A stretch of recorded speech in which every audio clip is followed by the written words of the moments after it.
আমরা কথকতা। আমরা এসেছি তোমাদের নিয়ে যেতে গল্পের রঙিন রাজ্যে।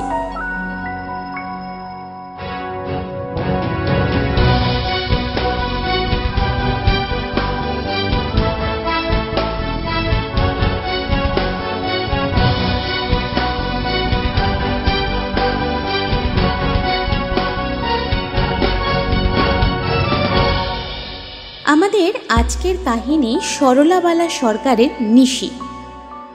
নদিয়া জেলার কাঁঠালপোতা গ্রামে 1875 সালে জন্মগ্রহণ করেন সরলাবালা দেবী।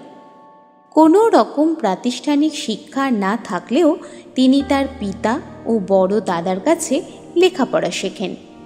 পিতামহী রাজসুন্দরীর উৎসাহে তিনি সাহিত্য রচনা শুরু করেন এবং কালক্রমে স্মৃতিচিহ্ন গল্পের জন্য কুন্তলীন পুরস্কার পান। শুরু হচ্ছে নিশি।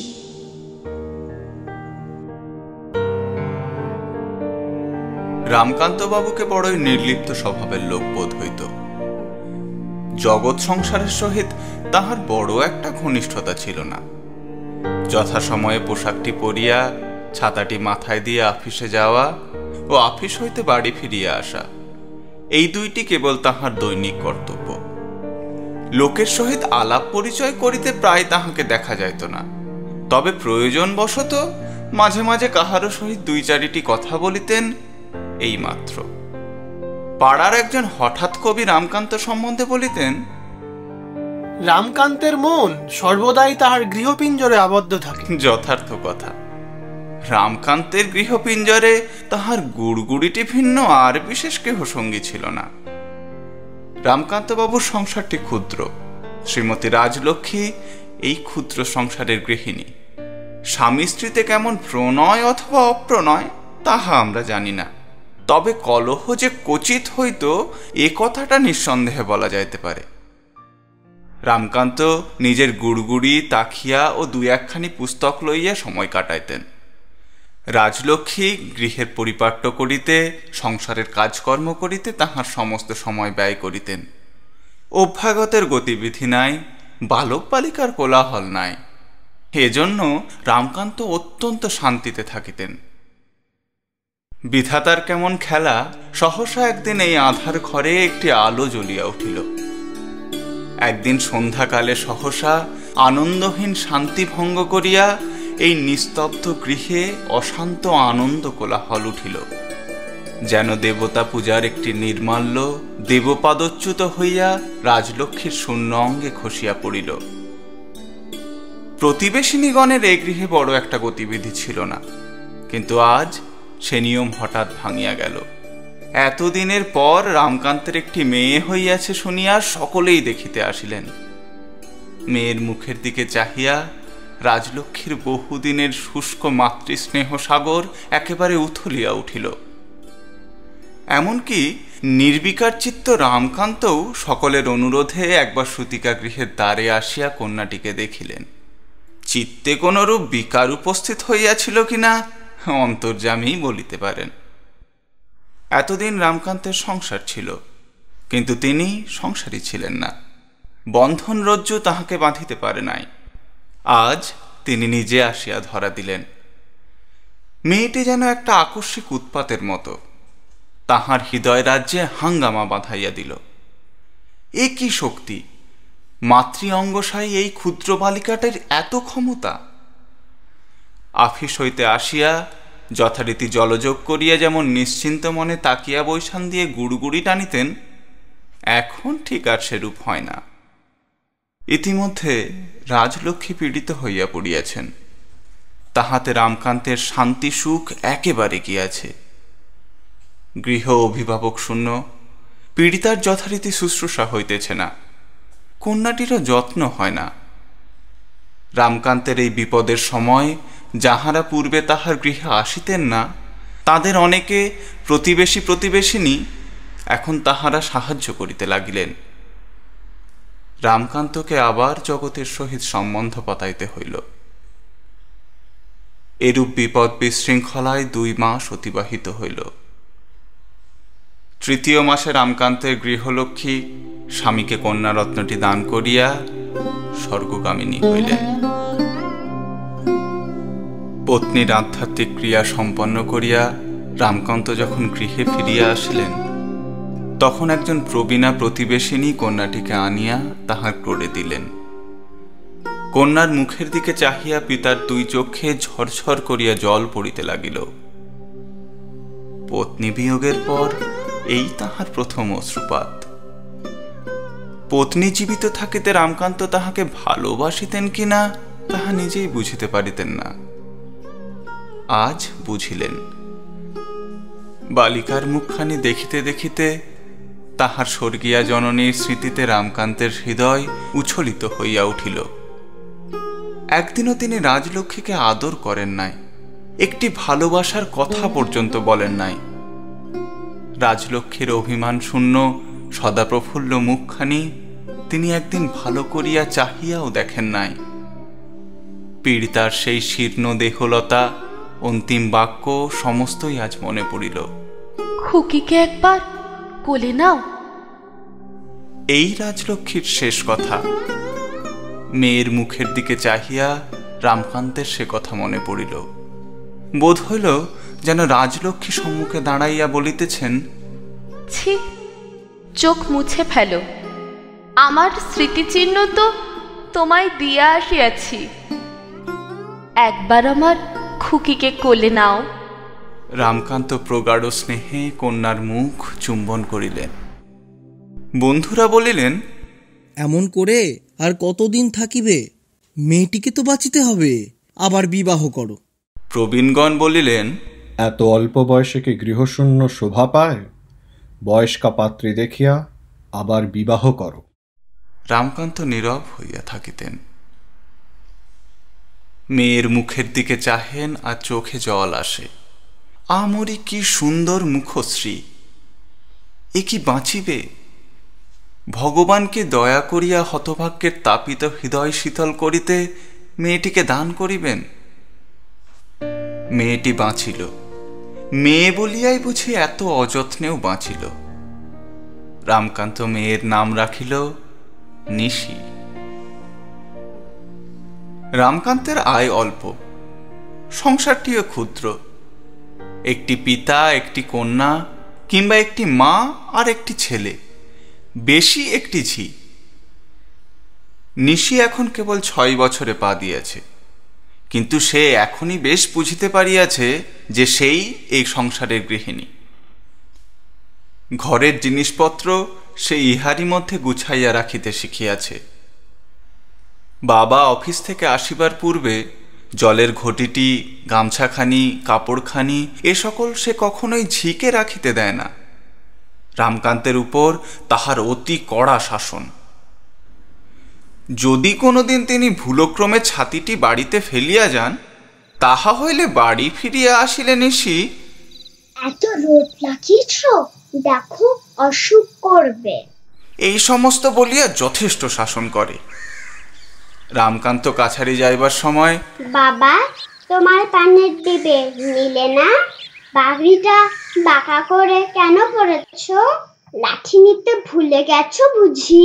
এই রকম নিশি 10-12টা ভুল সংশোধন করিয়া দেয়। রামকান্ত সর্ববিষয়ে নিশির কথা অনুযায়ী চলেন, তিলমাত্র অবাধ্যতা করিতে সাহস করেন না। বর্ষার সন্ধ্যায় ছুপ ছুপ বৃষ্টি, আকাশ মেঘপূর্ণ। নিশি রামকান্তের নিকট বসিয়া গল্প বলো ও বাবা, একটা গল্প বলো বলিয়া আবদার করে। রামকান্ত কি করেন, গুড়গুড়ি ছাড়িয়া নিশির মনোরঞ্জনে প্রবৃত্ত হন। আবার কোনোদিন যদি অফিস থেকে এসে আমার বড় অসুখ করেছে বুড়ি বলিয়া শয়ন করেন, সেদিন নিশির খেলাধুলা একেবারে বন্ধ হয়। বাবা তোমার মাথা কামড়াচ্ছে, তোমার পা টিপে দেবো, একটু জল খাবে, ইত্যাদি প্রশ্ন মিনিটে 10 বার করিয়াও তাহার বিশ্বাস হয় না। মনের ভাবটা যে হয়তো বাবা বলিতেছেন না, বাবার বুঝি কিছু করিতে হইবে। রামকান্ত সকালে 2টি ভাত রাঁধিয়া নিশিকে খাওয়াইয়া ও আপনি খাইয়া অফিসে যাইতেন। নিশির ক্রমে সেদিকে দৃষ্টি পড়িল। বাবা তুমি রোজ রোজ রাঁধো কেন? আমি বেশ রাঁধতে শিখেছি। তুমি দেখোই না কেন? তুমি তাড়াতাড়ি পারো না, আমি বেশ ভালো করে রাঁধবো ইত্যাদি নানা প্রকার আবেদন আরম্ভ হইল। কোনোদিন রামকান্ত স্বীকৃত হইতেন। সেদিন রান্নার ধুম দেখে কে। ডালনা, চচ্চড়ি, ভাজা কিছুই বাকি থাকিত না। তাহার পরদিন নিশির হাতে ফোসকা দেখিয়া যখন রামকান্ত কিছুতেই রাঁধিতে দিতে চাহিতেন না, তখন নিশি বলিত, তবে আজ আমরা দুজনেই রাঁধবো। সন্ধ্যাবেলা গলির শেষের বাড়িটির জানালার দিকে চেয়ে একটি ছোট্ট মেয়ে কেবল এক দৃষ্টে গলির মোড়ের দিকে চাহিয়া আছে। অবাধ্য কালো কালো চুলের থোপাগুলি চোখের উপর আসিয়া পড়িতেছে। দুখানি ছোট ছোট হাত তা বারবার সরাইতেছে। যেই ছাতি হাতে রামকান্ত গলির মোড়ে দর্শন দিতেন, অমনি চারিটি চোখে চোখাচোখি হইত। দিনে দিনে নিশি বাড়িয়া উঠিতেছে। 9 বৎসরের মেয়ে আর কতদিন রাখা যায়? রামকান্ত বড় ব্যস্ত হইয়া উঠিলেন।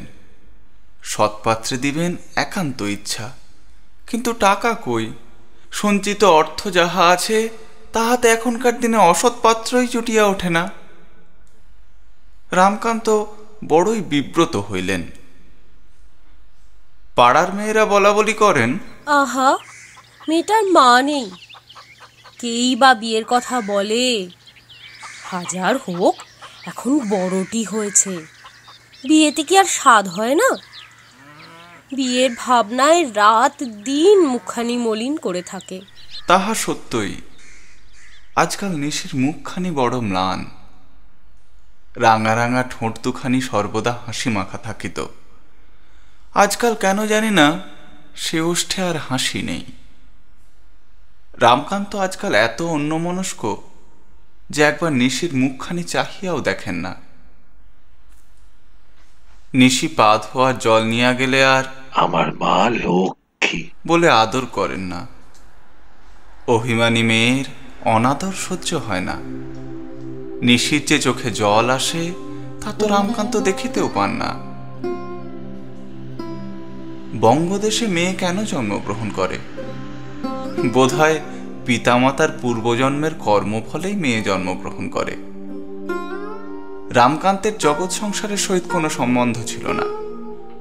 এখন তাহার প্রতিশোধ পাইতেছেন।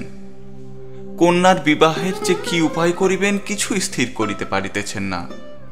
পরিচিত অপরিচিত সকলেরই অনুগ্রহের ভিখারি হইয়াছেন, কিন্তু সে অনুগ্রহ অতি দুর্লভ। একদিন রাত্র অধিক হইল, তবু রামকান্তের দেখা নাই। নিশি একবার দরজার কাছে উঁকি দিয়া দেখিতেছে, একবার জানালায় আসিতেছে, কত ঠাকুর দেবতাকে মানিতেছে, তবু রামকান্তের দেখা নাই। প্রতি মুহূর্তে নিশি চমকিয়া উঠিতেছে, ওই বুঝি রামকান্ত আসিতেছেন, ওই বুঝি গলির মোড়ে ছাতা দেখা যায়, কই কিছুই না। অবশেষে যখন রামকান্ত সত্যই আসিলেন, তখন নিশির প্রাণ আসিল। রামকান্ত দুয়ারে পা দিবা মাত্র নিশি তাহার হাত ধরিয়া বলিল, বাবা, এত দেরি কেন?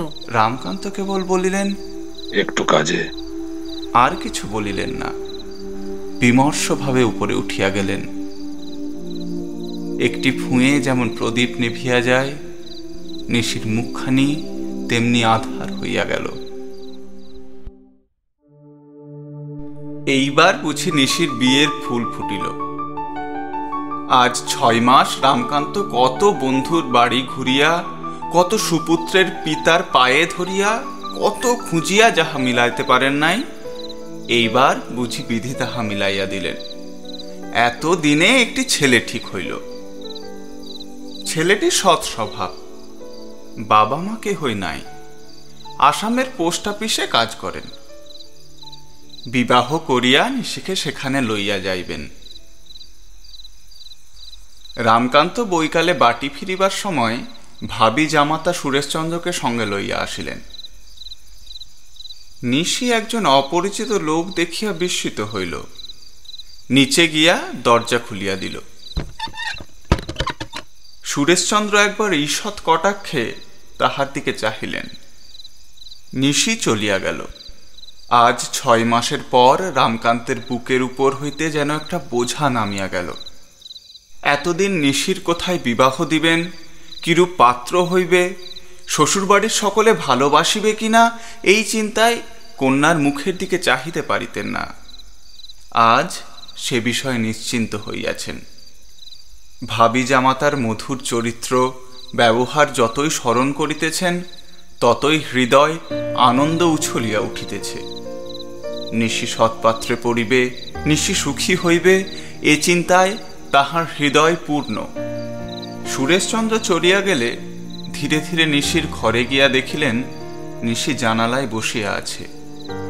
নিশিকে দেখিয়া রামকান্তের চোখে এক বিন্দু জল আসিল। একটি দীর্ঘ নিঃশ্বাস ফেলিয়া ধীরে ধীরে নিশির কাছে আসিয়া দাঁড়াইলেন। আজ নিশির মুখখানি দেখিয়া মনে হইল যেন অনেক দিন তাহাকে দেখেন নাই। বলিলেন, মা লক্ষ্মী, এত কাহিল হয়ে গিয়েছ কেন? নিশি উত্তর না দিয়ে মুখ অবনত করিল। অনেক দিনের পর আদর পাইয়া অভিমানে তাহার দীর্ঘ নেত্রপল্লব অশ্রুবিন্দুতে আচ্ছন্ন হইয়া আসিল। পিতা আদর করিয়া মুখ মুছাইয়া বলিলেন, ছি মা, কান্না কেন? নিশি চোখ মুছিয়া ফেলিয়া বলিল, বাবা, কাল কি রাঁধবো বলো না। পিতা বলিলেন, তোমার যা স্বাদ হয় তাই রেধো। এতদিন খাইয়ে দাইয়ে মানুষ করলে, এখন ছেলেটিকে কার হাতে দিয়ে যাবে? মা হয়ে আর কে রেঁধে দেবে? নিশি বিস্মিত হইয়া বলিল, সে কি বাবা, আমি কোথায় যাব? রামকান্ত বলিলেন, চিরকাল কি মা তুমি আমার এই ভাঙা কুড়ে ঘরে থাকিবে? বলিতে বলিতে তাহারও নেত্রপল্লব সিক্ত হইয়া উঠিল। নিশির মাথায় হাত দিয়া গাঢ় স্বরে বলিলেন, মা লক্ষ্মী, স্বামীর ঘরে গিয়ে এমনই লক্ষ্মী হইল। রাত্রি অধিক হইল। উভয়ে আহার করিয়া শয়ন গৃহে গমন করিলেন। পিতা কন্যাকে কোলে বসাইলেন। কন্যার ললাট চুম্বন করিয়া বলিলেন, মা আমার আনন্দময়ী, কেমন করে তোকে পরের হাতে দিব? দেবতা করুন চিরজীবন সুখী হইও। আর কিছু বলিতে পারিলেন না। নিশি আর্দ্রস্বরে বলিল, বাবা, আমি কোথাও যাব না। আর কোনো কথা হইল না। সম্মুখে বৈশাখ মাস, তাহার পরে অকাল। অতএব এই মাসেই বিবাহ দিবার জন্য রামকান্ত অত্যন্ত ব্যগ্র হইলেন। ভালো ছেলেটি পাছে আবার হাতছাড়া হয়।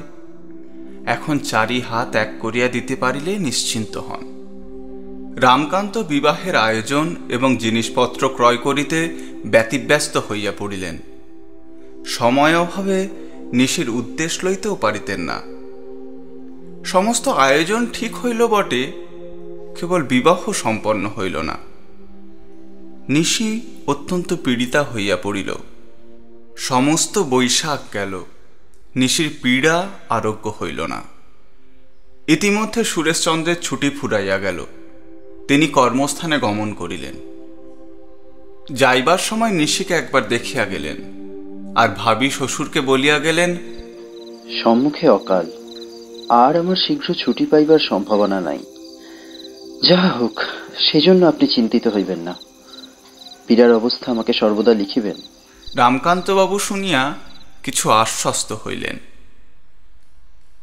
কিন্তু নিশির পীড়া আরোগ্যের চিহ্নমাত্র দেখা যাইতেছে না। দিন দিনই অধর পল্লব দুখানি রক্তশূন্য, চক্ষু জ্যোতিহীন হইতেছে। পীড়া উত্তরোত্তর কেবল বাড়িতেছে। রামকান্তের আহার নিদ্রা নাই। দিবারাত্র কন্যার শয্যা পার্শ্বে বসিয়া আছেন। নিশি কখনো রামকান্তের গায়ে হেলান দিয়া উঠিয়া বসিয়া বলে, বাবা, আমার অসুখ ভালো হলে কি খাবো, সেই গল্প করি এসো। রামকান্ত রাত্রি জাগিয়া বসিয়া আছেন। নিশিরও ঘুম নাই। ও বাবা, শোও না। রামকান্ত বলেন, লক্ষ্মী মা, একটু চুপ করে ঘুমাও। নিশি বলে, আর তুমি জেগে বাতাস করবে? তুমি না ঘুমোলে আমি ঘুমাবো না। একদিন জ্যৈষ্ঠ মাসের সন্ধ্যায় পঞ্চমীর ক্ষীণ চন্দ্র আকাশে উঠিয়াছে। ম্লান জ্যোৎস্না আসিয়া বিছানায় নিশির শীর্ণ মুখখানিতে পড়িয়াছে। নিশি ঘুমাইতেছে। রামকান্ত এক পার্শ্বে, ডাক্তার এক পার্শ্বে বসিয়া আছেন। রামকান্ত কেবল আকুল দৃষ্টিতে মেয়ের মুখের দিকে চাহিয়া আছেন। ডাক্তার মুহুর্মুহু নাড়ি দেখিতেছেন। অবশেষে ডাক্তারবাবু নিশির হাত ছাড়িয়া দিয়া ঔষধ আনিবার জন্য উঠিলেন। রামকান্ত ডাকিলেন, নিশি, মা আমার। নিশি জাগিয়া উঠিল। বাবা বলিয়া হাত দুখানি রামকান্তের কোলের উপর তুলিয়া দিল। সেই মুহূর্তেই রামকান্তের গৃহের আলো জন্মের মতো নিভিয়া গেল।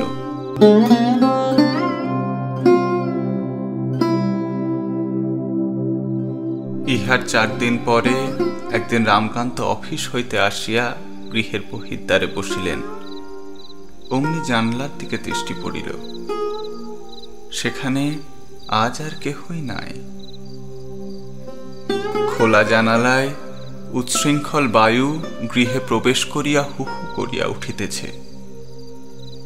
রামকান্তের 2 চক্ষু দিয়া ঝরঝর করিয়া জল পড়িতে লাগিল। কিছুক্ষণ পরে চক্ষু মুছিয়া অস্ফুট স্বরে বলিলেন, মা আমার, তোমাকে নিয়ে আমার বড় ভাবনা ছিল। আমি তোমাকে লইয়া অকুল পাথরে ভাসিতেছিলাম। তুমি আমার বড় আদরিনী। কার হাতে সঁপিয়া দিব সে তোর আদর করিবে কিনা, এ ভাবনায় মন বড় ব্যাকুল হইত। এখন আমি নিশ্চিত হইয়াছি, 4 ধন তাহারই হাতে তুলিয়া দিয়াছি। হায় প্রভু, বন্ধন ভালো না বন্ধনের মুক্তি ভালো, এখনো তাহা বুঝিবার ক্ষমতা আমার হয় নাই। নিঃশ্বাস ফেলিয়া রামকান্ত শূন্য গৃহে প্রবেশ করিলেন।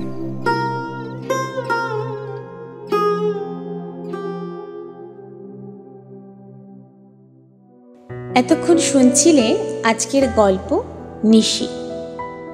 কথকের ভূমিকায় অনিমেষ, রমাকান্ত অভিয়ান, নিশির ছোটবেলায় তোয়া, নিশির বড়বেলায় অমৃতা, রাজলক্ষ্মীর কণ্ঠে শ্রেয়া, বন্ধু অনুপম, হঠাৎ কবি তথাগত, প্রবীণ সাগ্নিক, প্রতিবেশিনী এলজা, সুরেশ দেবদ্র এবং সূত্রধর আমি শর্মিষ্ঠা। আবহ এবং সম্পাদনা অনুপম। প্রচ্ছদ পরিকল্পনায় তনিমা চ্যাটার্জি। আমাদের গল্প ভালো লেগে থাকলে লাইক, শেয়ার ও সাবস্ক্রাইব করুন।